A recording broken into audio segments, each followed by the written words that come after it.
Mantan suamiku memaksaku menandatangani surat cerai tepat saat aku baru saja memegang hasil USG yang menunjukkan kehamilan kembar hanya agar ia bisa tepat waktu pergi mencoba baju pengantin dengan putri ketua dewan direksi sebuah grup konglomerat. Tepat setahun kemudian di acara reuni akbar angkatan kami saat ia sedang berada di puncak kekuasaan dan mengejekku sebagai sampah yang gagal. Aku hanya butuh satu panggilan dari kedua anakku untuk menjatuhkan jabatan direktur utama sekaligus pernikahan miliardernya ke dalam lumpur kehinaan. Mengapa seorang ibu tunggal tanpa apa-apa sepertiku bisa mendorong seorang pengkhianat ke jurang kehancuran? Dengan cara yang begitu kejam dan tuntas, aku mendorong pintu dan melangkah masuk ke ruang VIP restoran Kencana Mulia. Saat jam dinding menunjukkan pukul 14 Betrantu, udara di dalam sudah terasa pekat oleh aroma parfum mahal, asap cerutu yang menyengat, dan tawa palsu yang saling memuji. Sudah tahun sejak aku meninggalkan bangku kuliah dengan gelar sarjana ekonomi. Konsep reuni yang dulu terasa sakral, kini tak lebih dari sebuah panggung tak kasat mata. Tempat mereka yang gagal akan meringkuk malu-masu di sudut. Sementara mereka yang punya sedikit pencapaian berlomba-lomba memamerkan kunci mobil mewah, tas desainer edisi terbatas atau jabatan berlapis emas di kartu nama mereka. Aku menarik kursi kosong di sudut paling tersembunyi tepat di samping tirai beludru merah yang menjuntai dari langit-langit. Di tubuhku hanya terbalut gaun sutra hitam polos yang memeluk tubuh.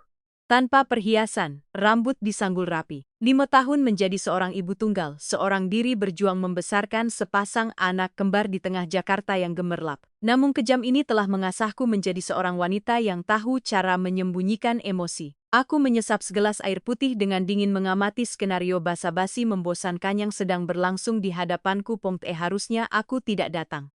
Tetapi, ketua angkatan sudah berkali-kali menelepon memohon. Mengatakan bahwa ini adalah perayaan 1 dekade kelulusan dan para pengurus angkatan dulu tidak boleh absen. Tepat saat ketua angkatan mengangkat gelasnya hendak membuka acara, pintu kayu jati berukir mewah dari ruang VIP itu tiba-tiba didorong kuat dari luar. Tidak ada ketukan, hanya arogansi.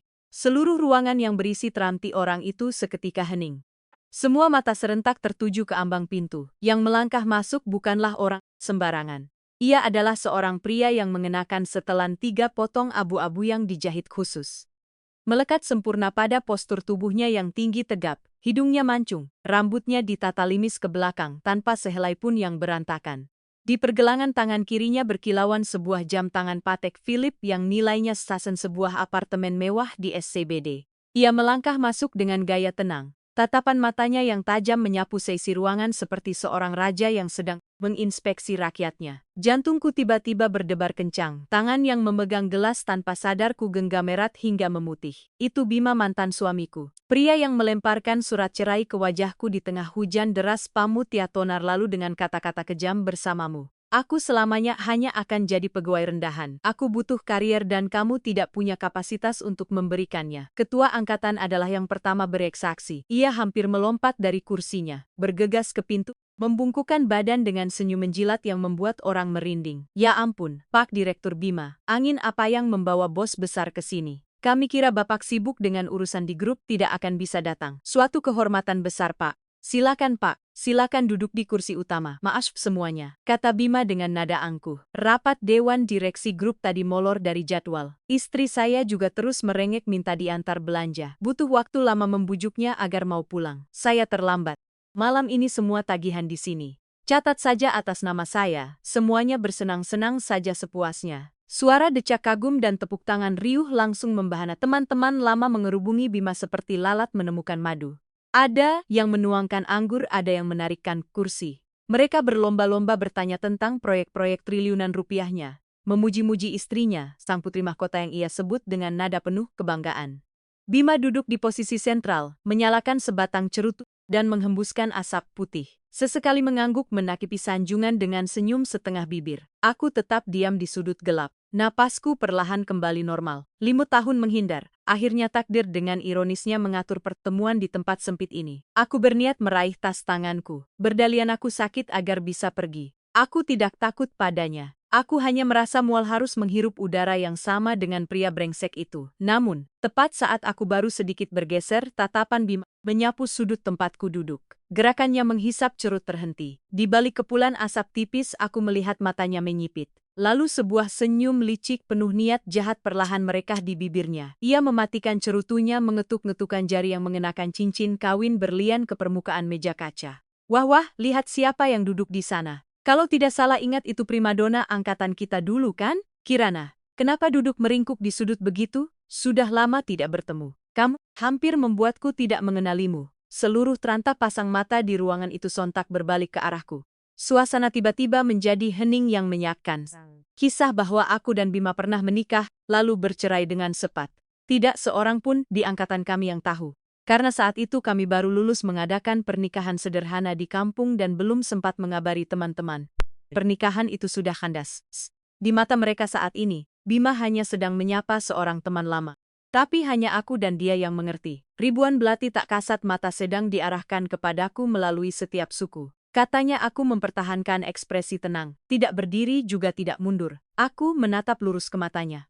Selamat malam, Pak Direktur. Anda begitu sibuk, tapi ingatannya masih bagus sekali. Saya hanya tidak suka keramaian. Duduk di sudut ini lebih tenang-tenang. Bima tertawa keras. Suaranya menggema di ruang VIP, membawa penghinaan yang tak disembunyikan. Ia mendorong kursinya, berdiri dan perlahan berjalan ke arahku. Waktu kuliah kamu sombong sekali kan? Pria yang mengejarmu antre panjang saja tidak kamu lirik. Kudengar beberapa tahun ini kamu hidup susah di luar sana, menjadi orang tua tunggal. Kenapa? Wajahmu juga tidak jelek-jelek amat. Kenapa setelah 5 tahun masih belum bisa menemukan tangkapan yang lebih baik? Atau standarmu terlalu tinggi merasa paling hebat? Jadi semua pria takut dan lari tunggang langgang. Suara tawa kecil mulai terdengar dari beberapa wanita yang dulu iri padaku. Ketua angkatan melihat situasi mulai tegang, buru-buru mencoba menengahi, tapi Bima mengangkat tangan menghentikannya. Matanya menatapku dari atas seperti seseorang yang berdiri di puncak kejayaan menatap seekor semut di dasar lumpur. Ia ingin membuktikan padaku, lihat, setelah meninggalkanku kamu selamanya hanya akan jadi pecundang miskin. Sementara aku setelah meninggalkanmu, aku memiliki seluruh dunia. Aku menyunggingkan senyum tipis, perlahan sepatu hak tinggiku yang berwarna hitam mengetuk lantai dengan suara tak yang tajam. Tinggiku hanya sebatas dagu Bima, tapi tatapanku saat ini tidak mendongak menatapnya. Aku menatap menembus dirinya, menatap lurus pada kepengecutan yang coba ia tutupi dengan lapisan barang-barang bermerek. Tangkapan yang baik atau buruk tergantung cara orang memakannya. Pak Bima ada yang suka makan hidangan mewah tapi harus berlutut, merendahkan diri, menjilati sepatu orang lain agar bisa makan. Sementara saya lebih suka memasak semangkuk nasi putih dengan keringat dan air mata saya sendiri. Tapi malam hari bisa tidur nyenyak tanpa harus terkejut karena merasa terhina. Jadi saya rasa hidup saya sekarang sangat berharga. Setidaknya lebih berharga daripada mereka yang menjual nurani demi sebuah jabatan. Kau. Wajah Bima seketika berubah dari merah pada menjadi pucat pasi. Urat-urat di pelipisnya berkedut. Ucapanku telah menusuk tepat di titik lemahnya. Pada rasa malu terbesar yang ia telan mentah-mentah saat menerima menjadi menantu yang diatur oleh keluarga istrinya yang kaya raya. Ia menggeretakkan gigi dan melangkah maju menghalangi jalanku. Mulutmu besar sekali. Masih saja keras kepala dan bodoh seperti dulu. Akan kulihat dengan sikap seperti ini, berapa lama kau bisa bertahan di Jakarta. Wanita tidak tahu diri sepertimu. Seumur hidup hanya pantas hidup di dasar masyarakat. Aku menggenggam ratalitasku bersiap membalas ketika tiba-tiba pintu ruang VIP yang berat itu sekali lagi didorong hingga terbuka lebar. Bunda, Bunda Kirana. Dua suara jernih melengking dan kekanakan terdengar merobek atmosfer permusuhan yang pekat.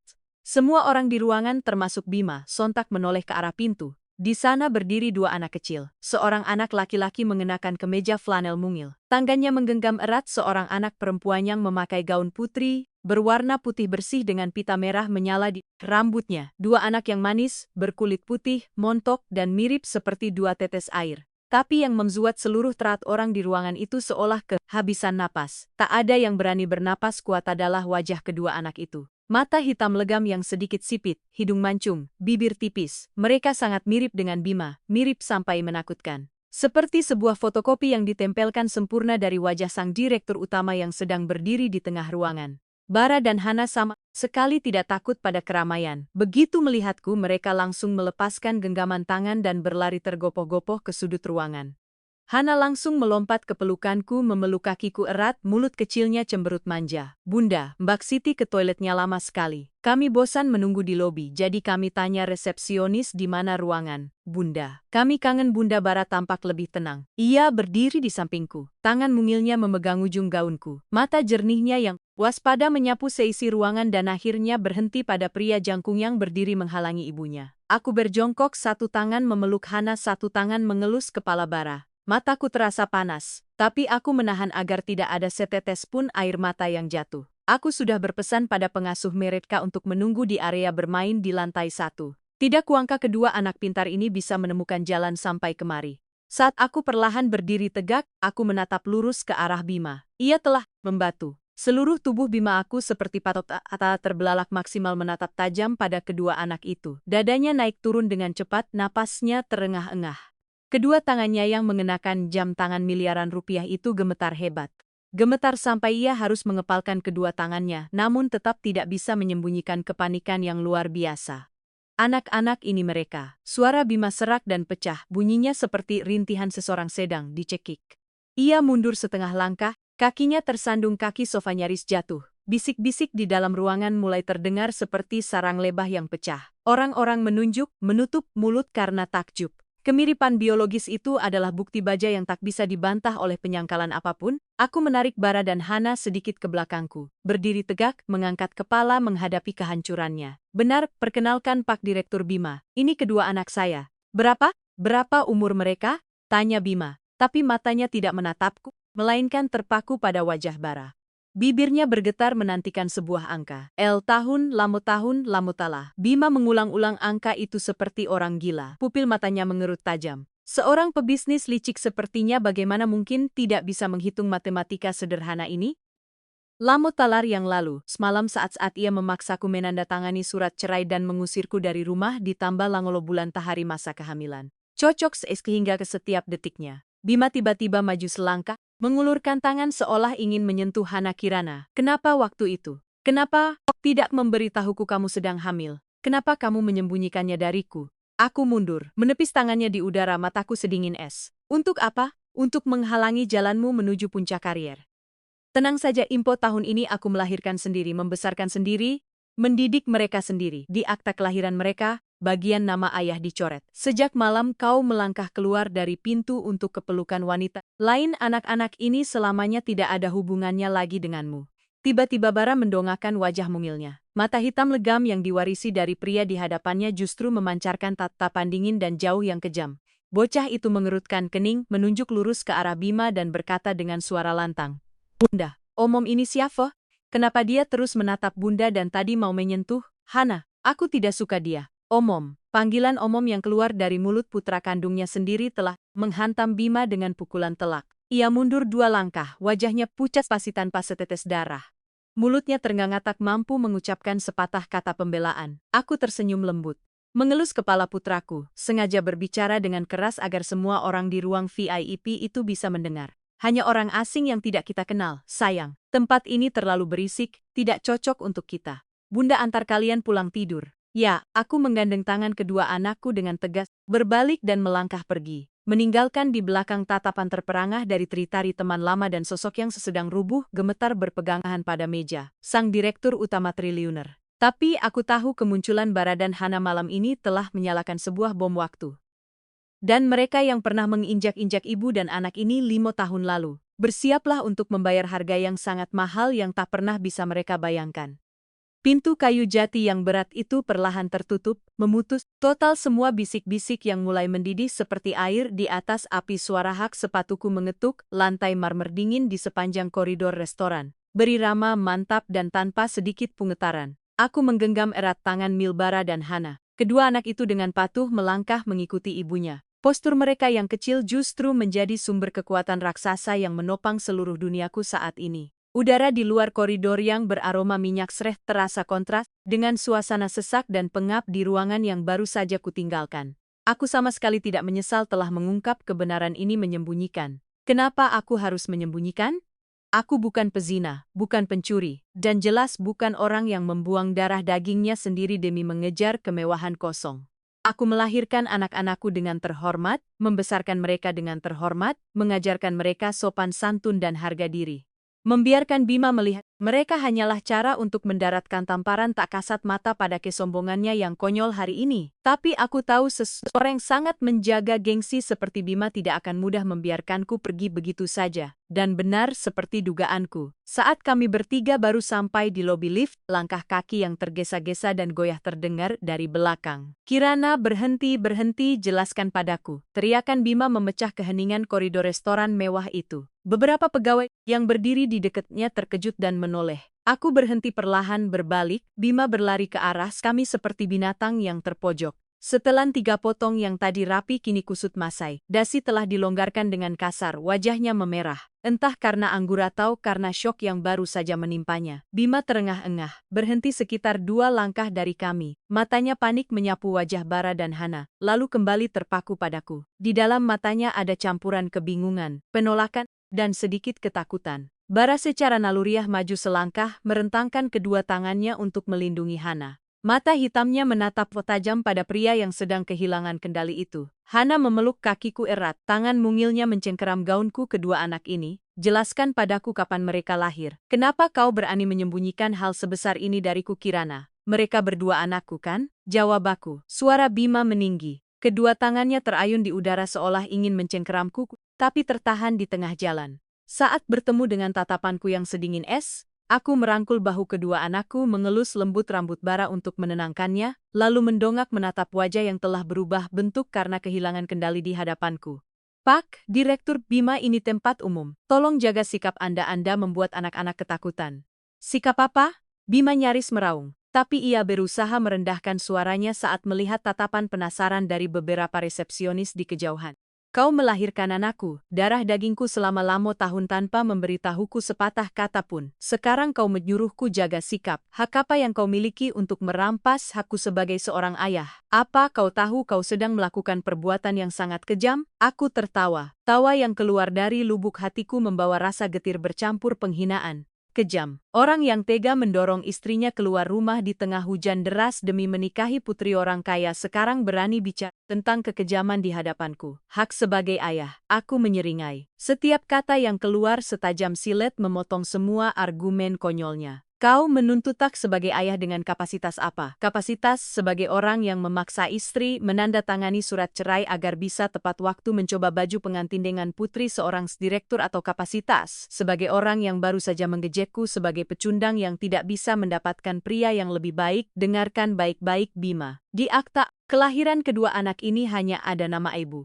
Mereka memakai margaku. Aku menggunakan darah, daging, masa muda dan nyawaku di meja operasi untuk melahirkan mereka. Mereka milikku, satu-satunya milikku. Kau tak lebih dari seorang pengecut yang menyumbang separuh DNA lalu lari terbirit-birit. Jangan berdiri di sini dan bicara tentang hak istimewa yang tidak pernah pantas kau miliki. Kau sudah gila. Bima tergagap mundur setengah langkah, kemarahan dan logikaku yang tajam bagai air dingin yang menyiram wajahnya put melunturkan lapisan wibawa yang susah payah ia bangun. "Kau menyembunyikan mereka karena kau membenciku, kan? Kau ingin menggunakan mereka untuk membalas dendam? Kirana, jangan kekanak-kanakan seperti itu. Lihat dirimu sendiri, seorang diri, gaji pas-pasan. Apa yang bisa kau berikan pada kedua anak itu untuk menjamin kehidupan terbaik? Kau hanya akan membuat mereka ikut menderita. Berikan mereka padaku. Aku sekarang punya uang, punya posisi. Aku bisa menyekolahkan mereka di sekolah internasional, membiarkan mereka tinggal di villa mewah." Sebelum Bima selesai bicara, aku mengangkat tangan, memotong fantasinya yang menggelikan. "Diam," suaraku dingin dan tegas. "Kau pikir uangmu bisa membeli segalanya? Mungkin bisa membeli nuranimu, tapi jangan harap bisa membeli anak-anakku. Sekolah internasional, villa mewah. Kau mau membawa anak-anakku pulang untuk memanggil wanita yang merebut suami ibu mereka dengan sebutan bunda. Kau mau membiarkan darah dagingmu sendiri hidup menumpang dan merendahkan diri di bawah bayang-bayang keluarga kaya istrimu. Bima, jangan membohongi dirimu sendiri. Kau menginginkan anak-anak ini atau kau hanya sedang ketakutan? Takut rahasia ini terbongkar dan kursi direktur utama pemberian ayah mertuamu akan lenyap. Takut istri putri mahkotamu akan menendangmu keluar rumah jika tahu kau diam-diam punya 2 anak di luar nikah." Wajah Bima berubah dari merah menjadi pucat pasi. Setiap kata-kataku menusuk tepat ke sudut tergelap dan terhina di dalam jiwanya. Istri Bima, Sandra putri konglomerat properti terbesar di kota terkenal sebagai wanita yang dominan dan pencemburu. Ia menikahi Bima karena penampilan tampan dan kepatuhannya, bukan untuk menerima seorang pria yang membawa sisa-sisa pernikahan sebelumnya. Bima sangat tahu itu. Ia menuntut anak-anak ini bukan karena cinta ayah melainkan karena naluri posesif seorang pria. Arogan kepanikan saat melihat variabel di luar kendalinya muncul mengancam kekuasaannya saat ini. Kau berani mengancamku. Aku tidak punya waktu untuk mengancammu. Aku hanya sedang memperingatkanmu. Pintu lift berbunyi ting lalu terbuka. Aku menggandeng tangan Bara dan Hana masuk, menekan tombol lantai basement. Sebelum pintu logam itu tertutup, aku menatap lurus ke mata Bima yang memerah, meninggalkan kalimat terakhir yang menghancurkan semua ilusinya. Hidupku, anak-anakku sangat tenang. Jika kau berani melangkahkan satu kaki saja untuk mengganggu kami, aku bersumpah akan membuatmu merasakan bagaimana rasanya kehilangan semua yang sedang kau puja-puja. Ingat, kau punya banyak hal untuk hilang, sedangkan aku tidak selamat tinggal. Pak Direktur. Pintu lift tertutup mengurung Bima di luar dengan ketidakberdayaan dan ketakutan yang luar biasa. Aku melihat sosoknya menghilang melalui celah pintu, lalu menghela napas panjang. Baru saat itulah seluruh tubuhku mulai terasa lemas. Ketegangan dan kekuatan yang kupaksakan selama setengah jam terakhir telah menguras tenagaku. Bunda, Om tadi orang jahat ya? Tanya Hana dengan mata bulat polosnya. Bara meremas tanganku erat, suaranya tegas. Kalau Om itu ganggu Bunda, Bara akan pukul dia. Bara akan lindungi Bunda. Aku tersenyum berlutut di lantai lift yang dingin, memeluk kedua malaikat kecilku. Mataku terasa panas tapi aku bersumpah tidak akan menangis. Air mataku sudah kering sejak 5 tahun lalu. Tidak apa-apa, sayang. Ada Bunda di sini. Tidak ada yang bisa mengganggu kita. Kita pergi makan es krim ya. Lalu pulang dan tidur nyenyak, aku menggendong Hana, menggandeng Bara keluar dari lift. Bayangan kami bertiga memanjang di lantai basement. Aku tahu pertempuran malam ini hanyalah permulaan. Bima tidak akan menyerah atau lebih tepatnya keegoisan San dan ketakutannya akan mendorongnya melakukan hal-hal yang lebih gila. Tapi aku tidak takut. Wanita lemah yang hanya bisa menangis dan memohon 5 tahun lalu sudah mati. Yang berdiri di sini sekarang adalah seorang ibu, seorang pejuang yang siap menghancurkan siapapun yang berani menyentuh anak-anaknya. Taksi meluncur di kegelapan kota. Cahaya lampu jalan memburam di kaca jendela. Aku memeluk kedua anakku yang tertidur lelap, membiarkan kenangan pahit malam hujan Plimutual lalu perlahan kembali.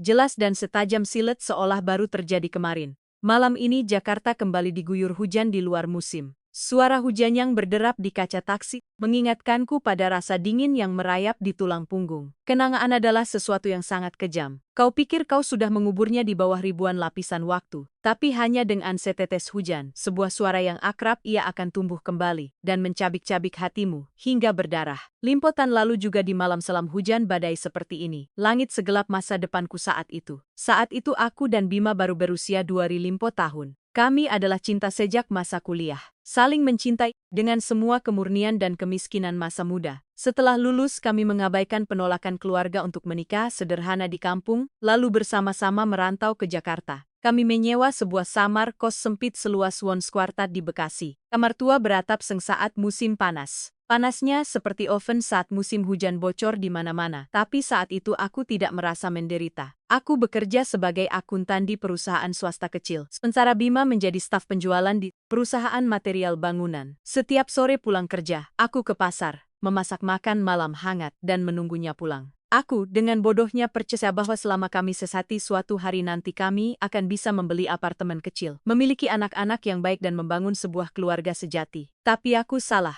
Kemiskinan tidak mengikis cintaku, tapi ia mengikis sisa nurani dan harga diri Bima. Sekitar sebulan sebelum perceraian, Bima mulai berubah. Ia pergi pagi pulang larut malam.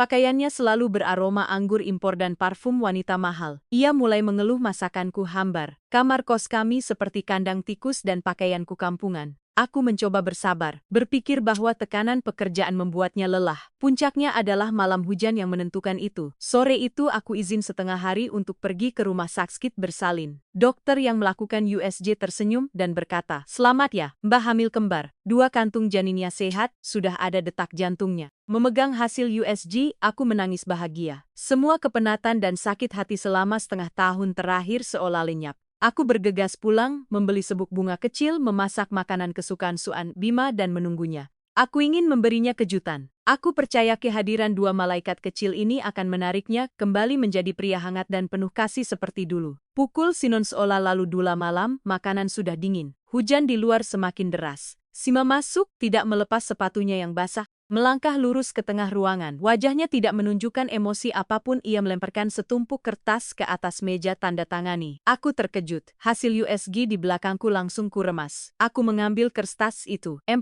kata tercetak tebal. Surat gugatan cerai. Kepalaku pusing. Telingaku berdengung. Bima, apa ini? Kamu bercanda? Kita baik-baik saja kan? Siapa bilang kita baik-baik saja? Bentak Bima. Aku muak dengan kehidupan miskin ini. Muak dengan bau minyak goreng di rambutmu. Muak dengan kandang tikus ini. Aku seorang pria. Aku punya ambisi. Aku butuh karier. Dan kamu, apa yang bisa kamu berikan selain makan malam dengan sayur kangkung? Tubuhku gemetar. Kata-katanya menusuk jantungku. Kamu punya wanita lain kan? Taku dengan suara tercekat. Bima tidak mengelak. Ia mengangkat dagunya dengan angkuh. Benar. Dia putri tunggal ketua dewan direksi di tempatku bekerja. Dia mencintaiku. Dia bisa memberiku jabatan kepala cabang dalam semalasam. Memberiku mobil villa. Sesuatu yang seumur hidupmu tidak akan pernah bisa kau berikan. Minggu depan keluarganya terbang dari Amerika untuk membicarakan pernikahan. Kita akhiri saja. Pria di hadapanku terasa begitu asing, kejam, dan hina.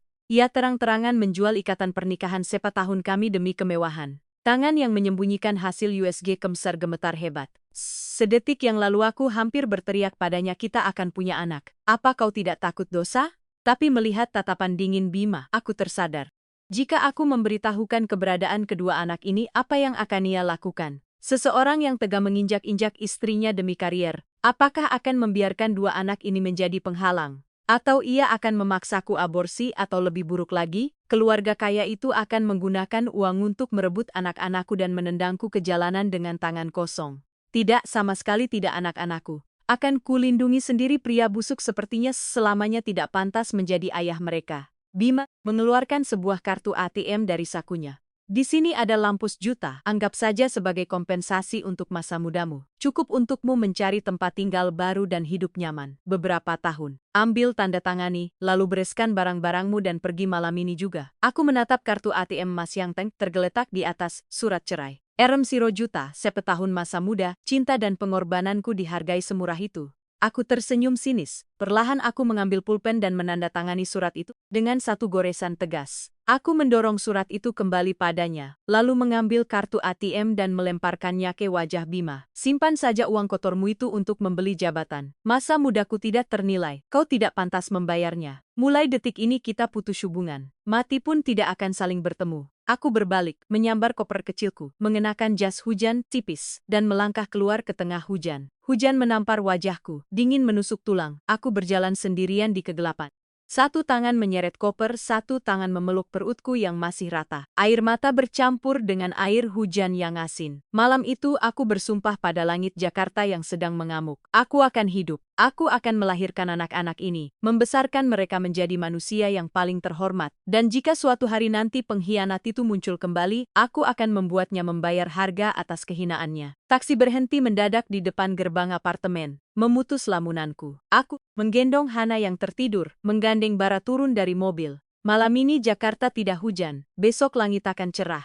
Dan aku tahu mulai besok badai yang sesungguhnya baru akan menerpa pintu rumahku. 3 hari berlalu sejak malam yang kacau di restoran Kencana Mulia. 3 hari aku membuang kartu SIM lamaku, memblokir semua kemungkinan kontak dari teman-teman lama. Aku tahu dengan kekuasaan dan jaringan Bima saat ini, menemukan alamat atau sekolah anak-anak hanyalah masalah waktu. Tapi, aku tidak lari. Aku bekerja seperti biasa, mengantar jemput anak seperti biasa, mempersiapkan mental untuk konfrontasi langsung yang tak terhindarkan. Taman Kanak-Kanak Tuna Harapan terletak di sebuah gang besar yang tenang di Jakarta Selatan. Sore itu aku mengendarai motor matiku ke depan gerbang sekolah pukul 11 terantai. Begitu masuk ke gang, mataku langsung tertuju pasa sebuah Mercedes Maybach hitam mengilap yang diparkir memakan hampir setengah jalan. Kehadiran mobil semewah itu di sebuah TK swasta kelas menengah langsung menarik perhatian banyak orang tua. Tepat di samping mobil itu ada warung es teh milik Bu Sumi. Seorang wanita tua berusia satian yang ramah dan sudah berjualan di sana selama salo tahun. Mengenal setiap wajah orang tua dan anak-anak. Dari sudut pandang Bu Sumi sore itu, kejadiannya seperti adegan sinetron. Ya, Gusti, itu mobil hitam panjang dari jam. Siang sudah di situ saya sambil ngunyi sirih ngelihatin terus pintu kebuka. Keluar anak muda gagah, pakai jas mahal. Parfumnya wangi banget, dia bolak-balik depan gerbang sekolah matanya melotot ke dalam. Pas anak-anak keluar dia langsung nempel ke pagar, ngelihatin si kembar anaknya, Mbak Kirana. Si Bara sama Hana. Dia lambai-lambai tangan ngeluarin 2 kotak mainan gede. Teriak-teriak, Bara, Hana, sini sama papa. Anak-anak itu pucat ketakutan, nempel terus sama Bu Guru. Bu Guru pegangin mereka, enggak mau buka gerbang. Anak muda itu mukanya asem, ngeluarin dompet, mau nyogok satpam biar bisa masuk. Saya sudah gatal mau ambil sapu buat ngusir. Pas banget si Kirana datang. Seperti yang dilihat Bu Sumi saat aku menurunkan standar motorku. Darahku mendidih. Bima berdiri di depan gerbang, mencoba membujuk kedua anakku yang ketakutan di belakang guru mereka dengan mainan mahal. Melihatku Bu Guru seolah lega. Aku melangkah cepat ke arah gerbang, membanting helm ke jok motor. Bima, apa yang kau lakukan di sini? Bima terkejut. Wajahnya sedikit bingung, tapi dengan cepat kembali, memasang tampang superior. Kirana, kau datang. Aku hanya ingin mengunjungi anak-anak. Sudah 3 hari nomormu tidak aktif. Aku harus menyewa detektif untuk menemukan sekolah ini. Aku bawakan mereka Lego edisi terbatas. Aku melirik mainan yang tergeletak di trotoar, lalu menatap pria yang mengaku sebagai ayah itu. Kau pikir mainanmu berharga di sini? Lihat kau membuat mereka ketakutan. Bu Guru, tolong bawa anak-anak masuk. Tunggu saya sebentar, jangan biarkan orang asing mendekat. Saat bayangan anak-anak hilang di koridor, aku kembali menghadapi Bima. Beberapa orang tua mulai berhenti dan berbisik. Aku tidak peduli. Yang harus malu di sini bukan aku. Kau menyewa detektif untuk menyelidiki kami. Direktur utama sebuah grup besar bertingkah seperti penguntit rendahan. Bukankah aku sudah memperingatkanmu? Jangan bicara seperti itu padaku. Bima berbisik marah mendekat agar orang lain tidak mendengar. Rendahan, kau menyembunyikan anak-anakku selama 5 tahun, membiarkan mereka sekolah di tempat kumuh seperti ini, memakai baju murahan dari pasar. Kau pikir itu mulia? Lihat mobil dan pakaianku Kama. Aku bisa memindahkan mereka ke sekolah bilingual terbaik dengan sopir pribadi. Aset atas namaku cukup untuk membuat mereka hidup mewah seumur hidup. Kau seorang ibu tega merampas masa depan cerah anak-anakmu hanya karena keegoisanmu. Kata-katanya lancar seolah sudah dihafal. Di kepalanya uang adalah segalanya. Aku melipat tangan di dada. Tertawa-tawa yang terdengar getir dan ironis. Masa depan cerah. Apa definisimu tentang itu? Hidup bergelimang harta, tapi harus memanggil wanita lain. Bunda mewarisi properti tapi selalu was-was disingkirkan oleh keluarga istrimu. Bima, kau lupa satu hal mendasar. Aku maju selangkah, menatap matanya yang sok berkuasa. Seorang anak butuh disusui, butuh dirawat saat demam tinggi. 5 tahun lalu, saat aku memeluk mereka yang muntah-muntah di rumah sakit tengah malam, kau di mana? Saat aku menghitung setiap rupiah untuk membeli susu, kau di mana? Oh, kau sibuk memakai jas mahal, naik mobil mewah, dan membungkuk memegangi gaun istri kayamu. Anak-anakku memakai baju murah, memangnya kenapa? Baju mereka bersih dan wangi. Mereka sekolah di sini memang kasak. Di sini guru menyayangi mereka, mengajari mereka terima kasih dan minta maaf. Mereka anak-anak, terdidik dan punya harga diri. Sedangkan kau, seluruh tubuhmu berbalut barang mewah, tapi di dalam berbau busuk pengkhianatan. Apa yang mau kau ajarkan pada anak-anakku? Kau Bima tercekat, wajahnya memerah karena malu. Ia mengangkat tangan hendak menamparku, tapi urung saat melihat tatapan tajam Bu Sumi dan beberapa satpam. Ia mengepalkan tangannya. Apapun yang kau katakan, hubungan darah tidak bisa diubah. Di tubuh mereka mengalir darahku. Hukum mengakui hakku sebagai ayah. Jika kau tidak kooperatif, aku akan menuntutmu ke pengadilan untuk mendapatkan hak asuh. Dengan kondisi finansialku tidak ada pengadilan yang akan memberikan anak-anak pada ibu tunggal berpenghasilan rendah sepertimu. Itu adalah kartu terakhirnya menggunakan hukum dan uang untuk mengancam seorang ibu. Tapi Bima salah menilai lawannya. Aku tersenyum, kasihan menuntut ke pengadilan. Silakan saja, aku sangat menyambutnya. Tapi Bima, sebelum kau menuntut, pikirkan baik-baik. Begitu kasus ini meledak, media akan memberitakan kisah seorang direktur utama yang kejam menelantarkan istrinya yang sedang hamil kembar demi mengejar putri konglomerat. Bagaimana nasib saham perusahaanmu? Ayah mertuamu yang sangat menjaga kehormatan akan berpikir apa tentang menantu tak tahu malunya ini dan istrimu? Apa dia akan diam saja melihatmu membawa pulang 2 anak untuk berbagi warisan? Wajah Bima langsung pucat pasi. Keringat dingin mulai membasahi keningnya. Kata-kataku menusuk tepat ke ketakutan terbesarnya. Bima takut kehilangan anak, tapi ia 1000 kali lebih takut kehilangan jabatan dan harta kekayaannya. Kau pikir aku bodoh? Kau menuntut hak asuh bukan karena kau menyayangi mereka. Kau hanya terobsesi dengan kehadiran mereka. Takut mereka mengancam istana pasirmu. Kau ingin membawa mereka pergi, menyembunyikan mereka di bawah kendalimu untuk membungkamku. Tapi kau salah.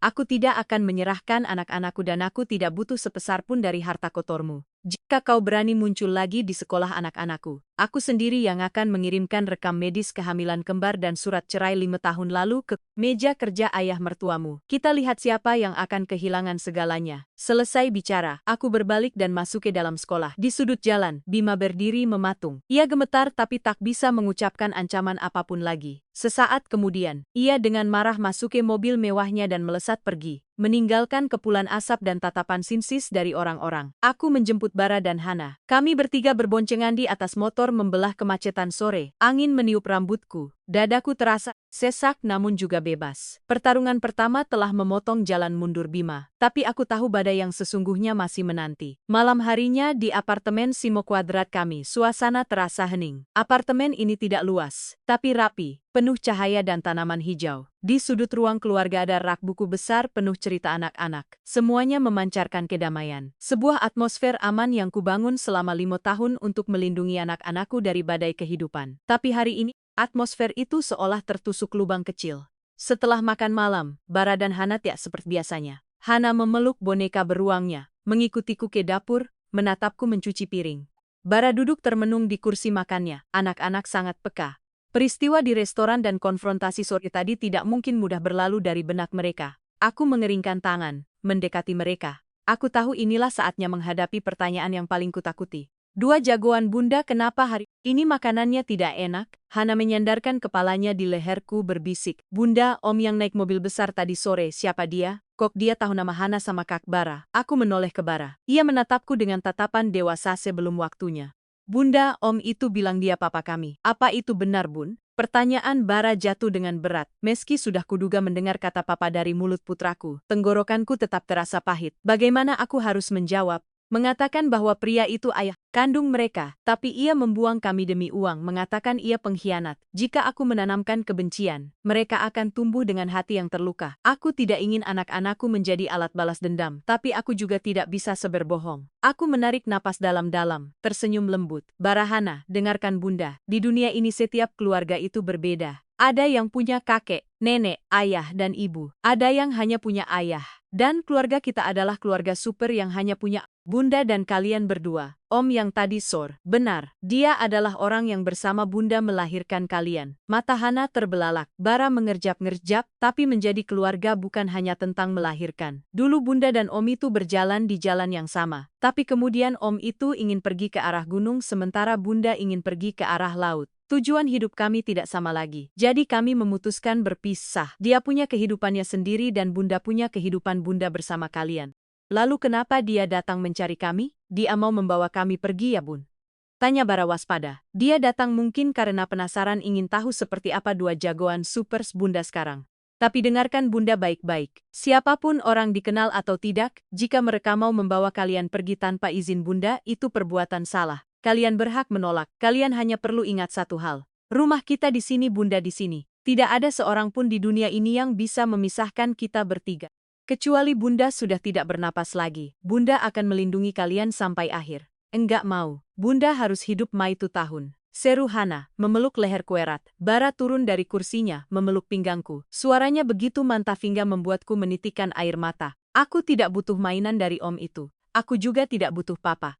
Aku hanya butuh bunda. Nanti kalau aku besar, aku akan belikan rumah besar untuk bunda. Aku akan pukul siapapun yang membuat bunda menangis. Air mata yang kutan akhirnya tumpah. Bukan air mata kelemahan, tapi kebahagiaan. Aku memeluk kedua tubuh mungil itu. Bima mungkin punya villa triliunan, mobil mewah, dan kekuasaan. Tapi ia adalah orang termiskin di kerajaan cinta ini. Ia tidak akan pernah mendapatkan kepercayaan dan pelukan tulus seperti ini. Penjelasanku malam itu tidak memutarbalikkan fakta, juga tidak menanamkan kebencian. Aku hanya menetapkan sebuah batasan yang jelas. Bima adalah orang asing yang kebetulan memiliki hubungan darah, tapi bukan keluarga.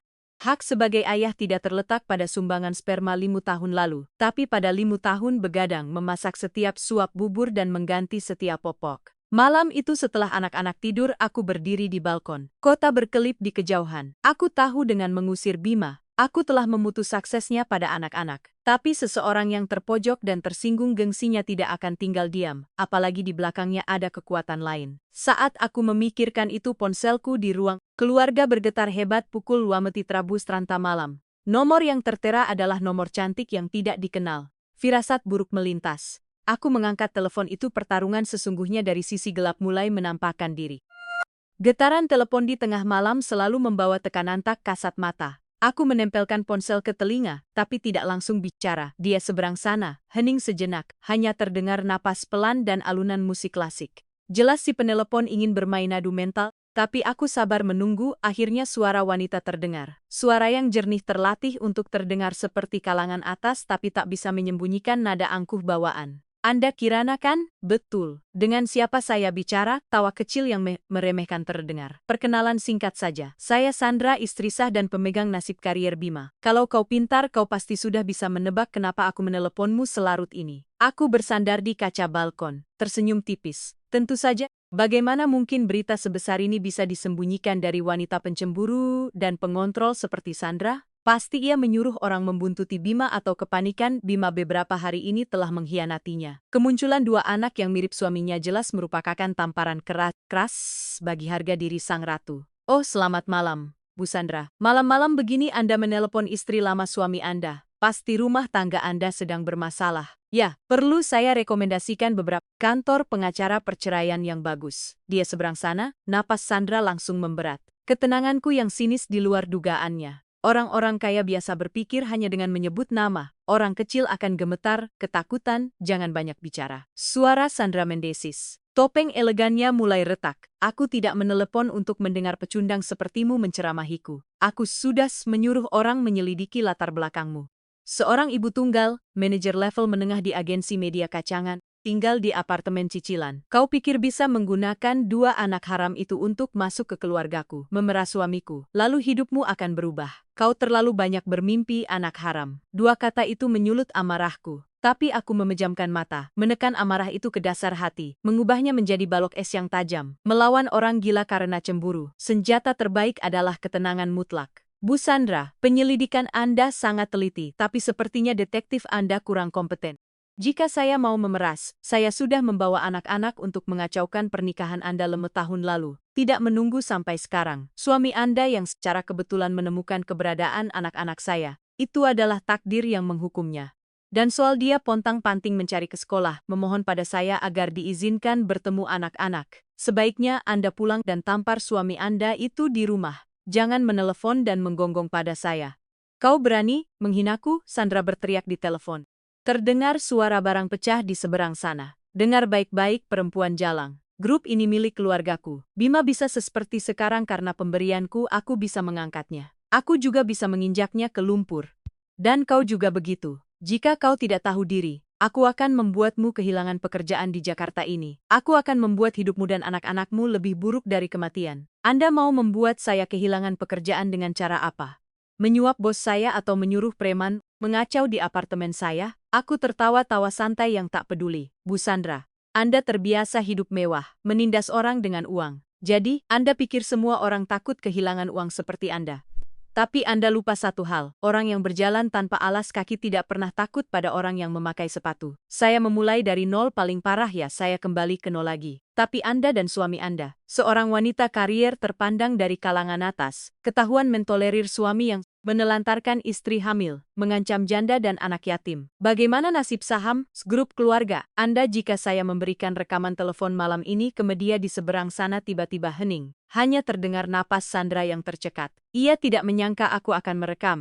Sebenarnya aku tidak merekam apa-apa. Aku hanya bermain gertak psikologis. Bagi orang yang menganggap citra dan reputasi perusahaan sebagai nyawa, satu noda di media adalah hal yang paling mereka takuti. Melihatnya diam, aku melanjutkan tusukan terakhirku. Dengarkan baik-baik karena saya hanya akan mengatakannya sekali. Pertama, kedua anak itu darah daging saya, bukan alat cari uang dan bukan sampah yang bisa Anda sebut anak haram. Kedua, barang bekas yang sudah saya buang laimo tahun lalu selamanya tidak akan saya pungut kembali. Suami Anda bagi Anda mungkin harta karun, tapi bagi saya tak lebih dari sampah. Jika Anda mau menyimpan sampah itu, ikat dia era terati rumah. Jangan biarkan dia berkeliaran di dekat sekolah anak-anak saya. Jika dia atau Anda berani muncul lagi di hadapan kami, saya tidak bisa menjamin kursi direktur utama suami Anda dan reputasi grup keluarga Anda akan tetap utuh. Kau Sandra hanya bisa mengucapkan satu kata, gemetar. Arogansinya telah lumat oleh ketegasanku. Anggap saja ini nasihat tulus dari orang yang lebih dulu mengenalnya. Selamat tidur nyenyak di samping suami teladan Anda. Selamat tinggal. Aku dengan tegas mematikan telepon, langsung memblokir nomornya.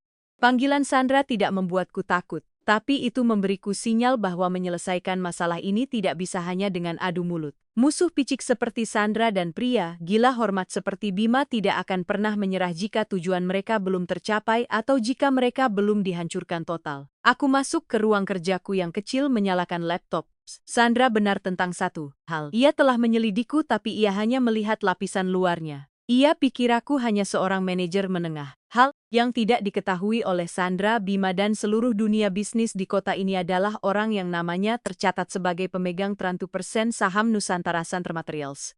Mitra strategis terpenting yang memegang kontrak hidup mati grup milik keluarga Sandra adalah sebuah nama yang sangat biasa.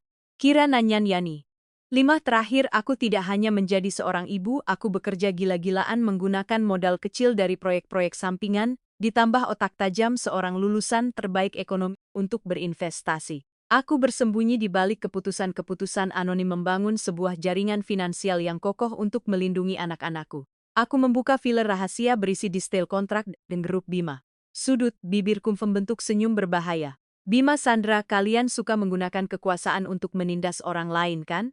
Kalau begitu biar kurasakan bagaimana rasanya dicekik oleh kekuasaan. Suara ketikan keyboard terdengar di malam yang sunyi. Papan catur untuk menjatuhkan mereka telah disiapkan. Hari-hari penuh badai bagi keluarga konglomerat yang arogan itu. Hitung mundurnya dimulai dari detik ini. Senin pagi Jakarta terasa pekat oleh polusi dan kesibukan. Setelah telepon ancaman dari Sandra, aku yakin ia tidak akan tinggal diam. Dan benar saja baru saja aku mengantar anak-anak ke TK, sebuah Range Rover putih dengan kaca gelap tiba-tiba berhenti melintang di depan motorku. Pintu terbuka. Bima turun lebih dulu dengan wajah tegang. Di belakangnya, seorang wanita berumur santian, kurus, tapi berbalut barang mewah dari ujung rambut sampai ujung kaki. Wajahnya dipoles riasan tebal menyembunyikan kekejaman di balik kacamata hitam besar itulah Sandra. Di sudut jalan itu, Zusumi, si penjual es teh kembali menjadi saksi. Ya, Gusti. Pagi-pagi buta sudah ribut. Mobil putih gede itu nyegat motornya si Kirana. Turun cowok ganteng yang kemarin, tapi sekarang sama istrinya. Enggak usah dikenalin, lihat gayanya yang angkuh. Dagu diangkat ke langit. Saya sudah tahu itu orang kaya sombong. Dia buka kacamata, melototin si Kirana kayak lihat kuman. Tapi si Kirana ini anehnya tenang banget.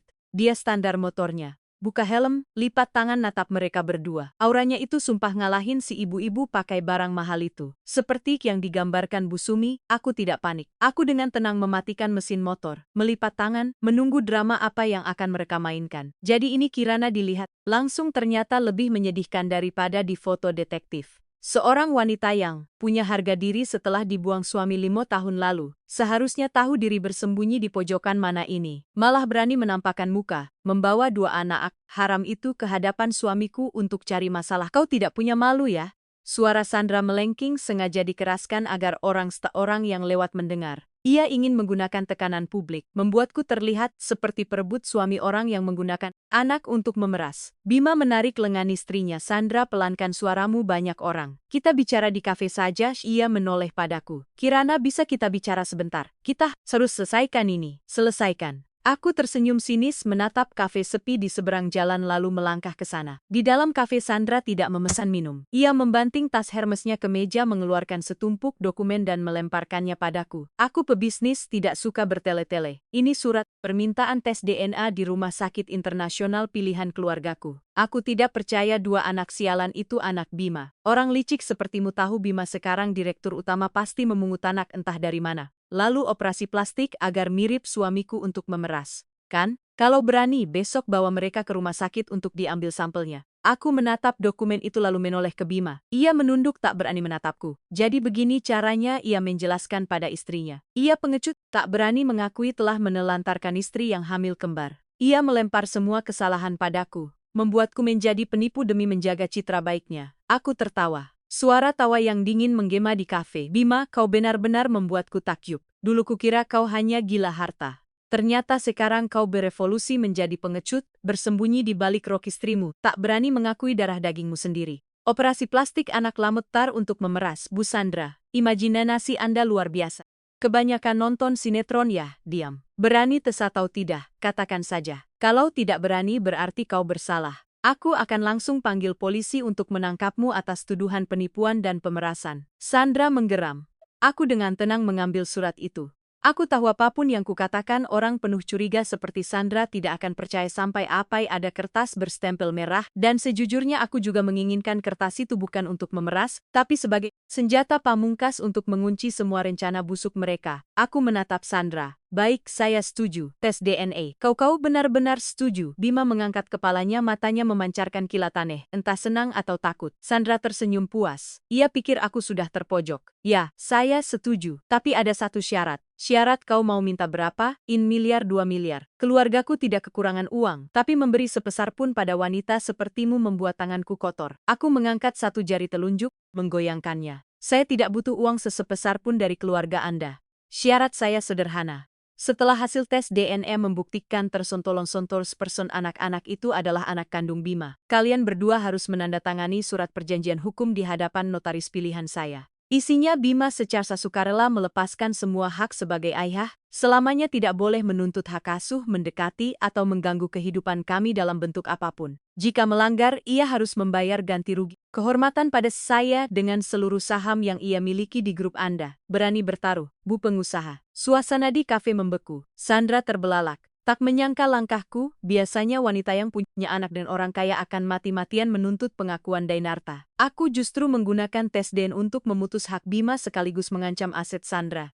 Kirana jangan keterlaluan, bagaimanapun mereka darah dagingku, bentak Bima. Tapi Sandra langsung menat tajam suaminya. Bagi Sandra, Bima punya anak di luar adalah aib. Jika benar ia justru ingin menyingkirkan mereka sejauhi mungkin agar tidak ada yang mengusik hartanya. Aku setuju. Jika hasilnya positif, aku sendiri yang akan membawa surat perjanjian itu untuk kau tanda tangani. Aku malah senang kau tahu diri dan membawa 2 anak sialan itu enyah dari keluarga kami. Tapi jika hasilnya kau menipu, bersiaplah membusuk di penjara. Besok jam belok pagi di RSPI suamiku akan menunggumu di sana. Sandra berdiri memberi isyarat pada Bima untuk mengikutinya. Bima ragu-ragu menatapku lalu dengan patuh mengikuti istri berskuasanya. Aku menyesap kopi hitam tanpa gula yang pahit, tapi sisa rasa di tenggorokanku anehnya terasa manis. Tarus kanat telah dipasang. Sandra pikir ia memegang kendali, tapi ia tidak tahu bahwa hasil tes DNA besok akan menjadi pemicu ledakan yang meruntuhkan seluruh kerajaannya. Karena di dunia bisnis bawah tanah aku bukan ibu tunggal miskin. Aku adalah orang yang memegang nyawa mereka. Lama tahun lalu saat aku menyeret koper keluar dari kamar kos, di kantongku hanya ada Rp 2 juta. Kemiskinan, penghinaan, dan pengkhianatan telah memberiku pelajaran berdarah.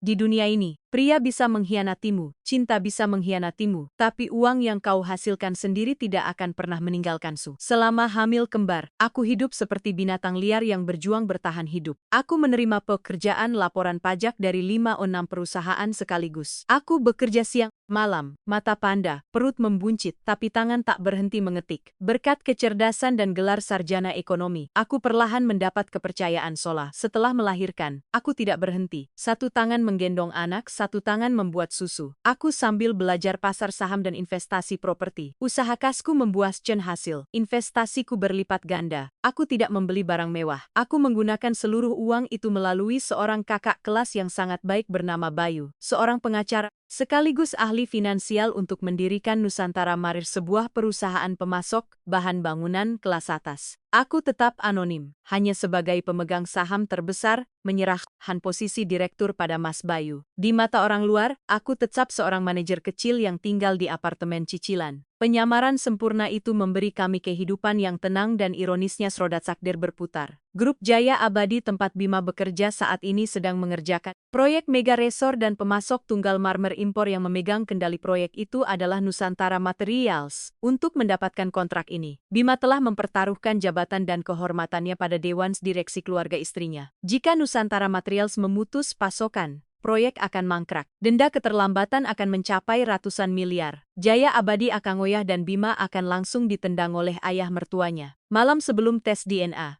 aku menelepon Mas Bayu. Mas Bayu, proyek dengan Jaya Abadi bagaimana? Halo, Bu Presiden Direktur Bayangan. Kiriman marmer tahap pertama sudah siap di pelabuhan. Besok mereka mau kirim perwakilan untuk serah terima dan transfer sisa pembayaran. Kenapa tiba-tiba tanya detail?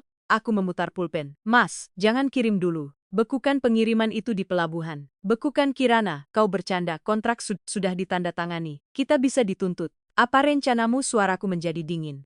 Aku tidak bercanda. Aktifkan klausul force majeure di halaman 15 kontrak. Kita punya hak menunda pengiriman maksimal 5 hari untuk evaluasi ulang harga. Selama 5 hari itu, aku mau sebar rumor bahwa Nusantara Motors sedang mempertimbangkan menjual kiriman ini ke kompetitor Jaya Abadi dengan harga 20% terlebih tinggi. Kirana, kau mau menghancurkan Jaya Abadi. Proyek mereka sedang genting. Bima, direktur mereka akan tamat kariernya. Sudut bibirku terangkat kejam. Itu yang aku mau. Mas, aku mau Bima terpojok. Aku mau dia merasakan semua yang ia puja hancur di depan matanya. Lakukan saja. Semua kerugian akan saya tanggung pribadi. Siapkan suratnya. Tunggu aba-aba dariku besok. Lalu kirim faksimile darurat ke Jaya Abadi. Baiklah, aku tidak tahu masalahmu dengan Bima, tapi berurusan dengan ibu 2 anak berdarah dingin sepertimu. Tamatlah riwayatnya. Aku menutup telepon. Aku tidak pernah pendendam. Jika Bima tidak mengusik kami, aku akan membiarkan masa lalu terkubur. Tapi ia serakah dan istrinya. Sandra telah menghina kami dengan keji. Aku membuka laci terkunci, mengeluarkan sekarik kertas usang. Surat cerai Lamu Tatar lalu. Masih ada bekas tanda tanganku dan noda air hujan malam itu. Bima, kau menghargai masa muda dan kehormatanku dengan lamantos juta. Besok aku akan menggunakan hasil tes DNA dan kontrak Nusantara Materials untuk menunjukkan padamu harga dari sebuah pengkhianatan, jauh lebih mahal dari lamantos jutamu. Aku melipat kertas itu, memasukkannya ke dalam tas. Pertarungan sesungguhnya baru saja akan dimulai pukul 9 pagi di ruang VIP Laboratorium Genetika RSPI. Suasana terasa tegang. Aku duduk tenang sambil memeriksa email di ponsel di seberangku. Sandra gelisah mengetuk-ngetukkan sepatunya. Bima bersandar di dinding tak berani menatapku. Matanya terpaku pada pintu ruang hasil. 3 hari lalu aku membawa Bara dan Hana ke sini. Sampel rambut dan air liur mereka diambil. Bima juga diambil sampel darahnya di bawah pengawasan ketat Sandra. Ia takut aku berbuat curang. Jadi ia membayar mahal untuk mempercepat proses dan memastikan keamanan tingkat tinggi. Dan kini saatnya putusan. Pintu terbuka. Seorang dokter keluar membawa amplop tersegel. Sandra langsung menyambarnya, merobeknya dengan gemetar. Ia membaca baris kesimpulan akhir. Aku tetap duduk tenang. Aku tidak perlu melihat kertas itu. Aku hanya perlu melihat perubahan di wajah Sandra. Seketika wajah Sandra pucat pasi, matanya terbelalak menatap angka yang tercetak tebal, bibirnya bergetar. Sandra, bagaimana hasilnya? Apa itu benar? Bima mendekat plak. Sebuah tamparan keras mendarat di wajah Bima. Kacamata Bima terlempar dan pecah. 5 bekas jari merah tercetak jelas di pipi sang direktur. Bangsat, penipu, kau berani membohongiku? Kau bilang pernikahanmu dulu hanya sebentar. Dak punya anak, tidak ada ikatan. Lalu angkat comata pelongo tanpa luno hubungan darah ayah anak ini apa? Hah? Kau meninggalkan 2 anak di luar agar ibunya bisa datang memeras sas keluargaku mencoreng mukaku. Sandra meraung, melemparkan hasil tes itu ke wajah Bima. Bima memegangi pipinya. Membeku karena malu di hadapan mantan istrinya. Aku perlahan berdiri, memungut hasil tes itu dari lantai. Aku memasukkannya ke dalam tasku. Bu Sandra, Anda salah sasaran. Dia tidak membohongi Anda soal punya anak. Dia hanya terlalu pengecut untuk mengakui telah membuang kami saat saya baru hamil demi bisa menikah dengan Anda. Anda pikir Anda mendapatkan berlian. Ternyata Anda memungut sampah, tak tahu malu. Sekarang kebenaran sudah jelas. Hasil ini bukan untuk memeras tapi untuk memenuhi perjanjian kita. Aku mengeluarkan surat perjanjian hukum yang sudah disiapkan, meletakkannya di meja. Baca dan tanda tangani. Bima secara sukarela melepaskan hak sebagai ayah. Bu Sandra Sasa, Anda tidak mau harta keluarga Anda berkurang, kan? Anda tidak mau melahit jajah 2 anak ini, kan? Kalau begitu, suruh suami Anda tanda tangan. Sandra terengah-engah. Ia menatap surat itu lalu menunjuk Bima. Tanda tangani.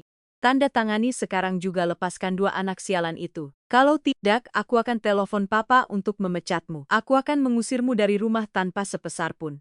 Tekanan itu membuat Bima terpojok. Ia menatapku memohon. Kirana, jangan paksa aku. Mereka darah dagingku. Kau minta uang berapapun akan kuberikan. Tapi jangan paksa aku menandatangani ini. Aku mendekat menatapnya dengan dingin. Darah daging. Saat kau mengusirku di tengah hujan, apa kau ingat kata itu? Saat kau menuduhku memungut anak untuk memeras, apa kau ingat kata itu? Jangan bersansiwara lagi Bima. Kau tidak menyayangi anak-anak. Kau hanya menyayangi gengsimu. Ambil pulpen dan tanda tangani. Kesabaranku ada batasnya. Di bawah paksaan Sandra, tangan yang dulu tega membuang hasil USG itu kini gemetar menandatangani surat perjanjian. Begitu selesai, aku langsung mengambil surat itu dan memasukkannya ke tasku. Sudah selesai kan? Ambil surat itu dan enyah dari sini, kata Sandra, kembali angkuh.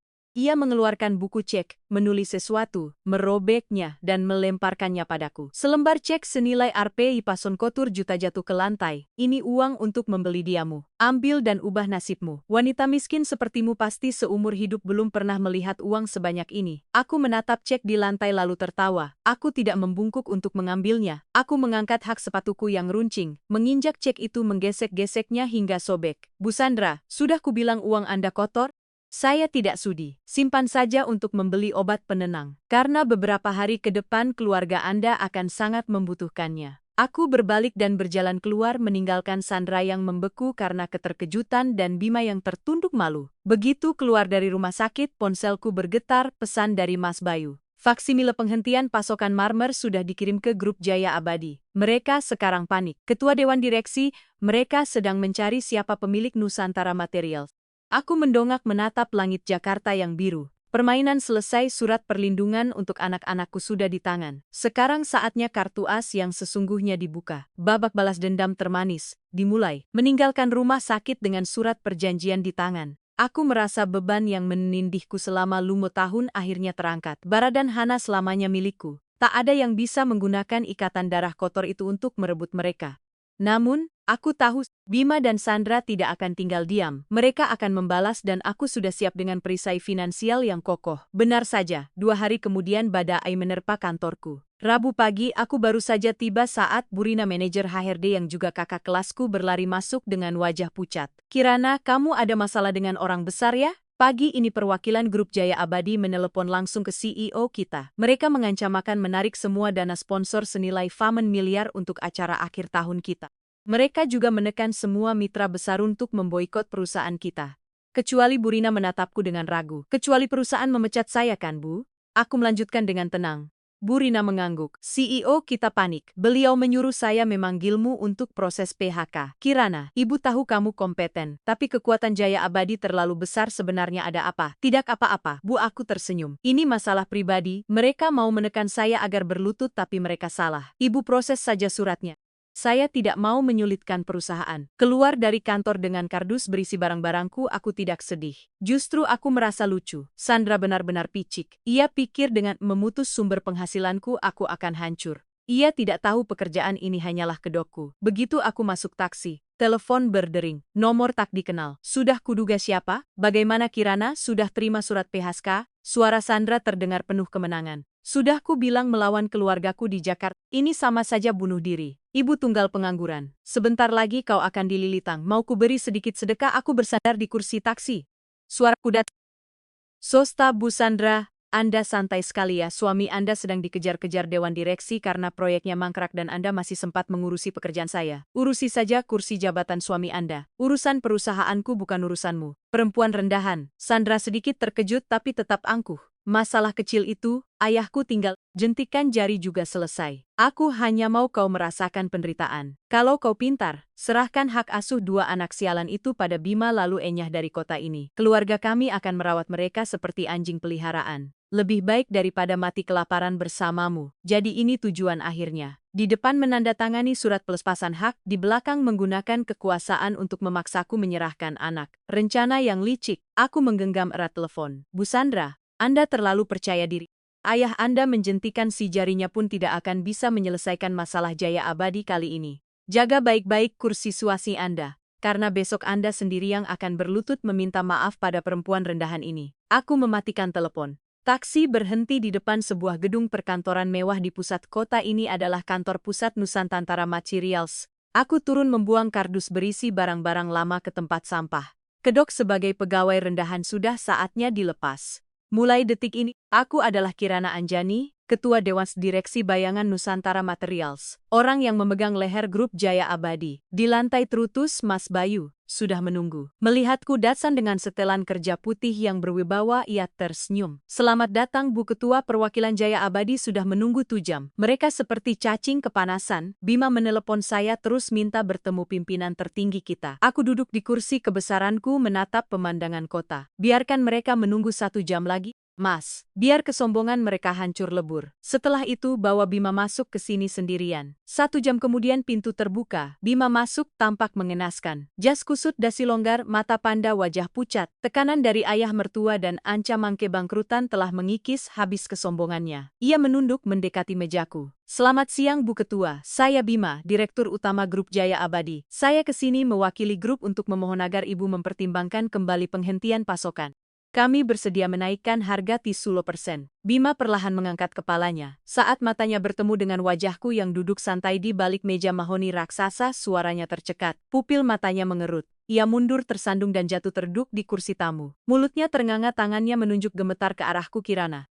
Kenapa? Kenapa kau di sini? Kau jadi office girl di sini? Tidak. Tidak mungkin. Ia masih berpegang pada elusis bodohnya. Aku tersenyum. Senyum yang cerah tapi dingin menusuk tulang. Aku perlahan berdiri. Pak Direktur, Bima lihat baik-baik papan nama di meja ini. Bima melirik ke bawah. Papan nama kuningan itu terukir jelas. Kirana Anjani, Ketua Dewan Direksi. Kaki Bima lesmas. Ia merosot di kursinya. Wajahnya dipenuhi ekspresi terkejut, ngeri dan malu. Topeng miliarder pemberian keluarga istrinya luruh tak bersisa di hadapan wanita yang pernah ia buang karena miskin. Terkejut, kan? Orang yang kau ejek tidak bisa mendapatkan tangkapan yang lebih baik. Orang yang pagi ini dipecat karena ulah istrimu ternyata adalah orang yang memegang nasib kariermu. Kontrak hidup mati Jaya Abadi ada di tangan ibu dari 2 anak yang baru saja kau tanda tangani surat pelepasan haknya. Bima, kau melakukan semua ini. Kau membangun perusahaan ini untuk membalas dendam padaku. Kirana, kau sudah gila. Dari mana kau dapat uang sebanyak ini? Bima tergagap, keringat membanjir. Membalas dendam padamu. Aku tertawa sinis. Kau terlalu menganggap dirimu penting. Aku bekerja. Aku mencari uang untuk membesarkan 2 anak yang kau buang untuk melindungi mereka dari orang-orang hina sepertimu dan istrimu. Jaya Abadi terjerat kontrak Nusantara Materialsanya karena kalian serakah dan tidak kompeten.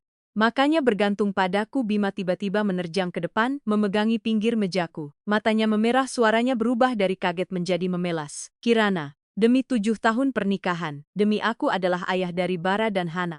Tolong aku kali ini. Jika Jaya Abadi bangkrut, ayah mertuaku akan membunuhku. Sandra akan mengusirku tak sampai setar pun. Aku akan kehilangan segalanya. Kirana, tolong kirimkan marmer itu. Aku janji akan menebus kesalahanku padamu dan anak-anak. Melihat pria yang berlutut di depanku, aku merasa mual. Pengecut. Saat punya uang, ia menginjak-injak dan mau merebut anak. Saat terpojok, ia berlutut mengemis belas kasihan. Aku menyentakkan tangannya dari mejaku. Ikatan pernikahan kita sudah mati malam saat kau melemparkan Lakstalus juta ke wajahku. Ayah Bara dan Hana, surat perjanjian yang kau tanda tangani masih ada di brankasku. Saat istrimu menghina dan membuatku dipecat. Kau di mana? Kau diam sersi bahasa karena takut kehilangan jabatan dan uang. Sekarang dengan kapasitas apa kau memohon padaku? Aku menekan interkom memanggil Mas Bayu. Mas, bawa masuk kontrak Jaya Abadi. Mas Bayu masuk meletakkan dokumen tebal di meja. Aku mengambil pulpen emasku dengan dingin, membuat tanda silang besar di halaman pertama. Pemberitahuan resmi Nusantara Materials secara sepihak membatalkan kontrak dengan grup Jaya Abadi. Semua denda akan kami bayar sesuai klausul. Kiriman di pelabuhan akan segera dialihkan ke grup Mahakarya, kompetitor terbesar kalian. Mendengar vonis matanya, Bima berteriak melompat ke arahku seperti binatang gila. Tapi Mas Bayu dengan cepat menghalanginya, memanggil satpam untuk menyeret direktur yang malang itu keluar dari ruanganku. Teriakan Bima perlahan hilang di balik pintu lift. Aku berdiri di dekat jendela kaca menatap lalu lintas yang terlihat seperti semut di bawah sana. Kudeta telah selesai. Siang itu rilis pers dari Nusantara Materials membuat geger dunia bisnis. Saham Jaya Abadi anjlok menguap ribuan triliun hanya dalam 1 sore dan yang harus bertanggung jawab adalah Bima. Kabar burung menyebutkan rapat darurat Jaya Abadi sore itu berubah menjadi ajang penghakiman. Ayah Sandra marah besar memecat Bima saat itu juga dan memerintahkan audit untuk mencari kesalahannya sebagai kambing hitam. Tapi tragedi terbesar Bima terjadi di rumah. Malam itu saat aku sedang bermain lego dengan anak-anak, teleponku berdering lagi. Nomor Sandra, tapi suaranya tidak lagi angkuh. Aku mengangkat telepon, menyalakan loudspeaker. Kirana, Avo, kau menipuku. Kau ketua Nusantara Materials, kenapa kau tidak bilang? Suara Sandra tercekat, penuh tangis, amarah, dan ketakutan. Bu Sandra, kapan saya menipu Anda? Saya selalu berdiri di atas kaki saya sendiri. Hanya saja kesombongan Anda yang membuat mata Anda buta. Pagi tadi Anda masih mau saya berlutut menyerahkan anak-anak saya. Sah kan? Sekarang keluarga Anda yang hancur karena keangkuhan Anda dan kebodohan suami Anda. Aku mohon Kirana, aku mohon maafkan aku. Minta uang berapapun akan kuberikan. Tolong jangan hancurkan Jaya Abadi. Papa kena serangan jantung masuk rumah sakit dan Bima bajingan itu sudah kuusir dari rumah. Aku sudah memaksanya menandatangani surat cerai. Tolong, Kirana, tarik kembali keputusanmu. Aku berlutut padamu. Sandra menangis meraung-raung. Sifat oportunisnya membuatku tertawa getir. Baru kemarin membela suami, hari ini saat kepentingan terancam ia membuangnya tanpa ampun, persis seperti Bima membuangku dulu. Karma datang begitu cepat. Bu Sandra, bisnis adalah perang. Tidak ada tempat untuk air mata. Nusantara Material sudah menandatangani kontrak baru. Semuanya sudah final. Urusi saja keluargamu. Soal Bima diusir, itu urusan kalian. Tidak ada hubungannya denganku. Jangan telepon aku lagi. Aku mematikan telepon. Masalah dari sisi Sandra sudah tuntas. Ia akan sibuk dengan puing-puing Jaya Abadi. Tapi Bima, aku tahu pria yang kehilangan segalanya dan terpojok akan melakukan satu perlawanan terakhir dan targetnya adalah aku dan anak-anak. Bara selesai menyusun Lego menjadi sebuah istana. Ia menatapku. Bunda, apa om jahat itu sudah dihukum? Aku tersenyum mengelus kepalanya. Benar sayang. Orang jahat yang mengganggu kita pasti akan dihukum. Tidak akan ada lagi yang berani mengganggu kita. Tapi aku salah. Orang yang terpojok terkadang menjadi yang paling nekat dan tidak tahu malu. Malam itu pukul dini hari hujan deras mengguyur Jakarta. Bel apartemenku berbunyi bertubi-tubi. Dari kamera aku melihat Bima basah kuyup, pakaiannya acak-acakan, rambutnya lepek. Ia menggedor-gedor pintu, berteriak tidak jelas di tengah badai. Pengemis dari masa lalu akhirnya tiba di depan pintuku. Gedoran pintu di tengah malam itu mengingatkanku pada film horor. Di layar kamera Bima tampak seperti binatang liar yang terluka dan putus asa. Ia telah dilucuti segalanya oleh keluarga istrinya. Kartu kredit diblokir, mobil disita, rekening dibekukan dari seorang direktur utama. Dalam luari paltu jam ia menjadi gelandangan dan di tengah kepanikannya. Satu pelampung yang coba ia raih ironisnya adalah istri dan anak-anak yang pernah ia campakkan.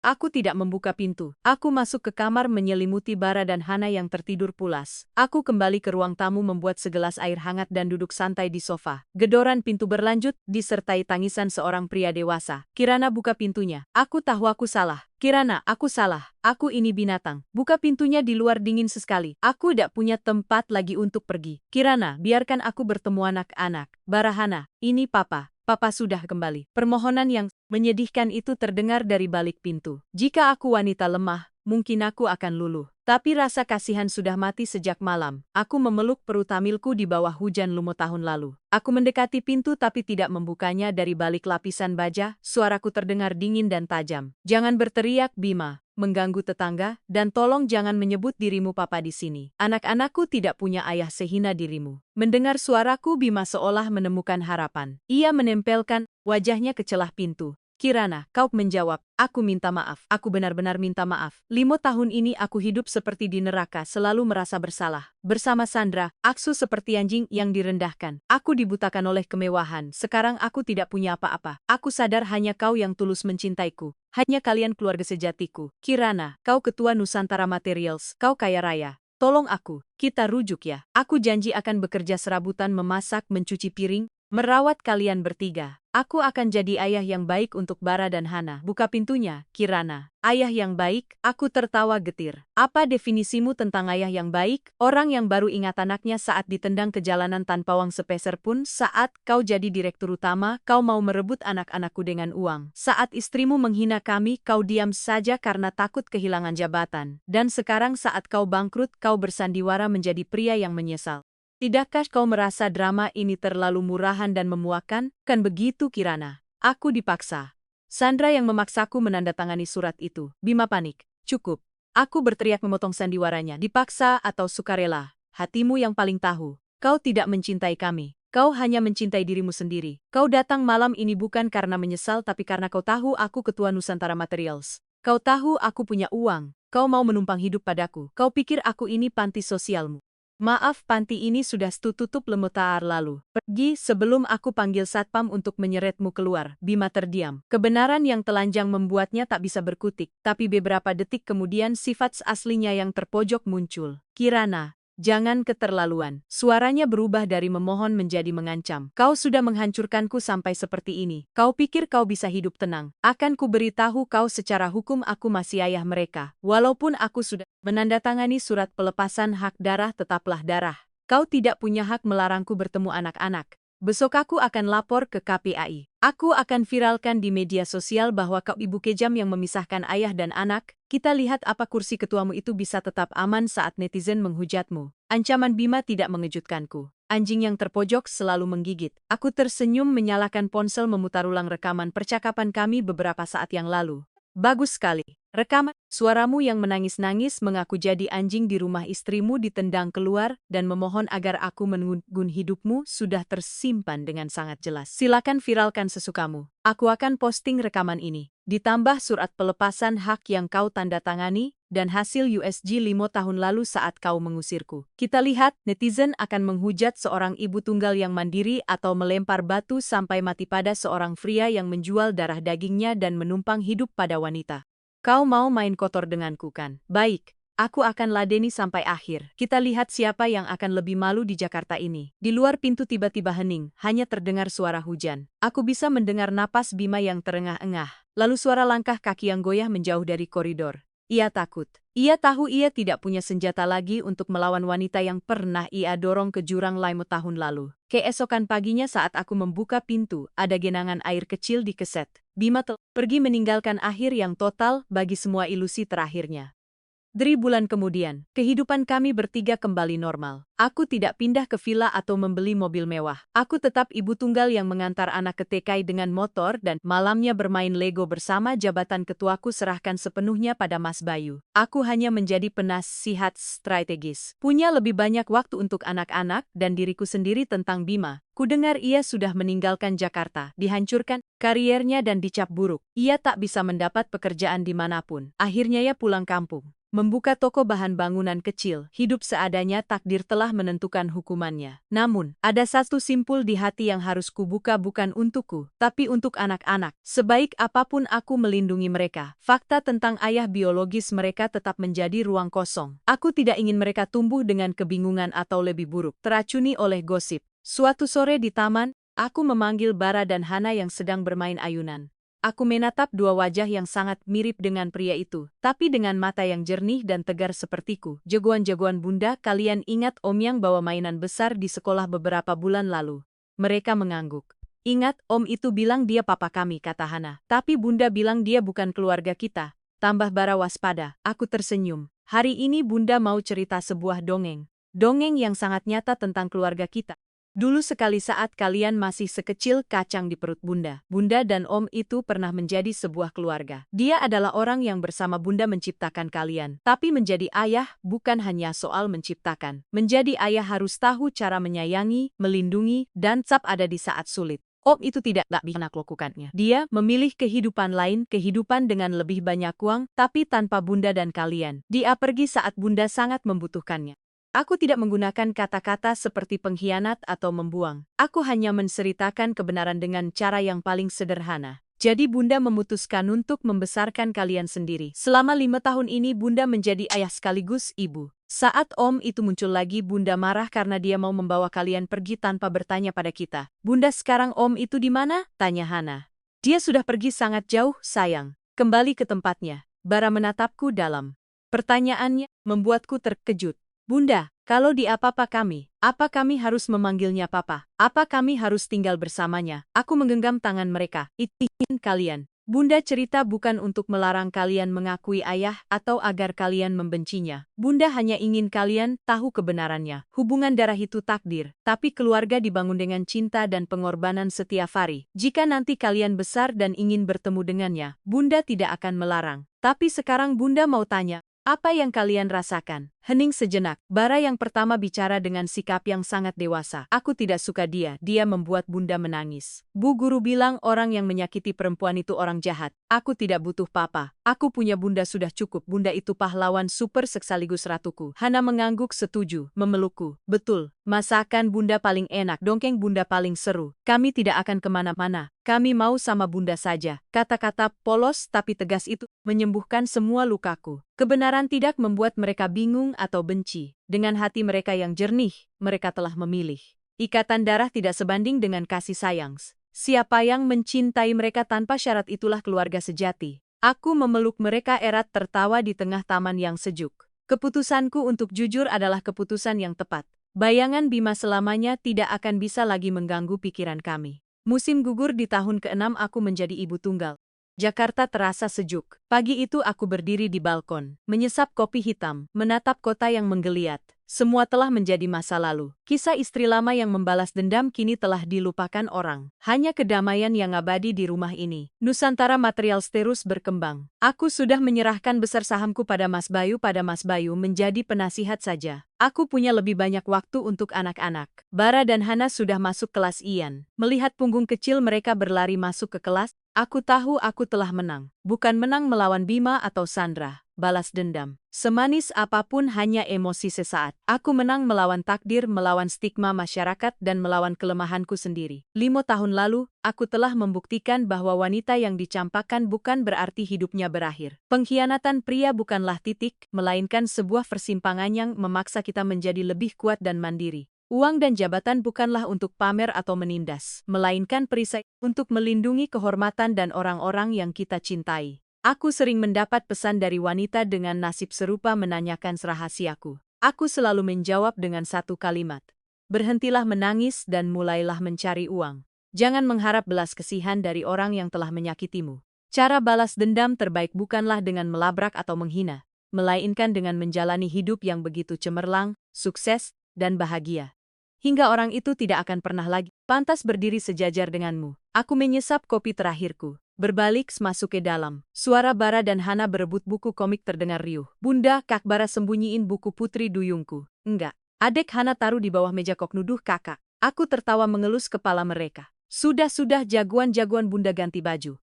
Ya, hari ini Bunda ajak kalian makan ayam goreng dan ke kebun binatang Ragunan lihat jerapah hore. Sayang Bunda. Mereka berdua bersorak memelukku. Sinar mentari pagi menerobos masuk menyinari kami bertiga. Di luar sana dunia mungkin penuh tipu daya dan pengkhianatan, tapi di dalam rumah ini di bawah perlindunganku hanya ada tawa, cinta, dan kedamaian abadi. Kedamaian pada akhirnya hanya milik mereka yang cukup tangguh untuk mempertahankannya. Dan aku, Kirana Anjani sangat bangga karena telah berhasil melakukannya. Jakarta sore ini kembali diguyur hujan, menghapus gerah setelah hari-hari yang sibuk. Duduk di balkon dengan secangkir teh Kamil hangat. Aku menatap lalu lintas di bawah. Semua badai telah berlalu. Di benakku tak ada lagi bayangan Bima, tak ada lagi rasa puas atas kehancuran Sandra. Yang ada hanyalah perasaan ringan dan damai. Orang bilang balas dendam termanis adalah melihat musuh menderita. Tapi aku sadar tingkat tertinggi dari pembalasan adalah melepaskan. Aku melepaskan bukan karena memaafkan, tapi untuk membebaskan diriku sendiri, untuk membersihkan sisa-sisa hubungan yang busuk dan menanam benih kedamaian yang baru. Masa lalu pernah menjadi pisau tajam, kini ia hanya bekas luka yang samar. Bukti bahwa aku pernah terluka, tapi selamat dan sembuh dengan bangga. Melihat kembali diriku 5 tahun lalu hanyalah gadis lemas berusia 25 simo tutar memeluk perut hamil di bawah hujan. Gadis itu mengira langitnya telah runtuh, tapi malam nahas itu justru menjadi hujan yang membersihkan kenaifanku. Menempa wanita baja hari ini. Dari air mata, dari malam-malam tanpa tidur, aku membangun kerajaanku sendiri dari puing-puing. Perjalanan ini bukanlah keajaiban. Ini adalah darah, keringat, dan gigi yang terkatup menahan sakit. Dari kisah hidupku ini, aku ingin berpesan pada para wanita di luar sana. Jangan pernah gantungkan seluruh hidupmu pada seorang pria. Pernikahan adalah sebuah perjalanan kereta. Seseorang bisa naik bersamamu, tapi ia juga bisa turun di stasiun berikutnya. Jika kau tidak bisa menjadi masinis bagi dirimu sendiri, keretamu akan terjerumus ke jurang. Jangan pernah percaya pada kalimat, "Kau di rumah saja, biar aku yang urus dunia." Karena saat badai datang, senjata tertajam seorang wanita bukanlah air mata atau kecantikan, melainkan kecerdasan dan kemandirian finansial. Uang tidak bisa membeli kebahagiaan sejati, tapi uang hasil jerih payahmu bisa membeli kehormatan, kendali atas hidupmu, dan keamanan mutlak untuk anak-anakmu. Dan yang terpenting, ajarkan anak-anak menghadapi luka. Jangan tanamkan kebencian di hati mereka yang murni. Ceritakan kebenaran dengan lembut.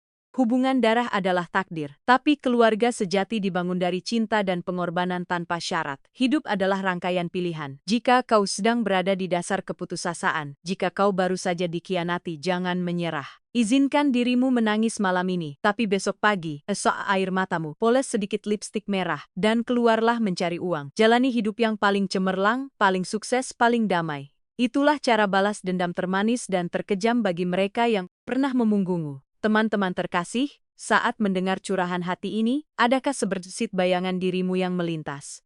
Jika kisah kami bertiga menyentuh hatimu atau memberimu sedikit kekuatan, silakan tinggalkan komentar untuk berbagi. Siapa tahu ceritamu bisa menjadi inspirasi bagi orang lain yang sedang berjuang di luar sana. Jangan lupa untuk menyukai dan berlangganan saluran ini, agar kita bisa bertemu lagi, saling menghangatkan jiwa dalam kisah-kisah kehidupan selanjutnya. Malam telah larut, hujan pun telah reda. Aku tutup ceritaku di sini. Semoga semua wanita di dunia ini selalu bisa berdiri tegak dengan kepala dingin menghadapi badai dan hati yang cukup hangat untuk menyembuhkan diri sendiri. Ingatlah, meski langit hari ini runtuh, esok matahari akan tetap terbit dari tempatmu berdiri. Selamat malam, semoga tidurmu damai. Ya.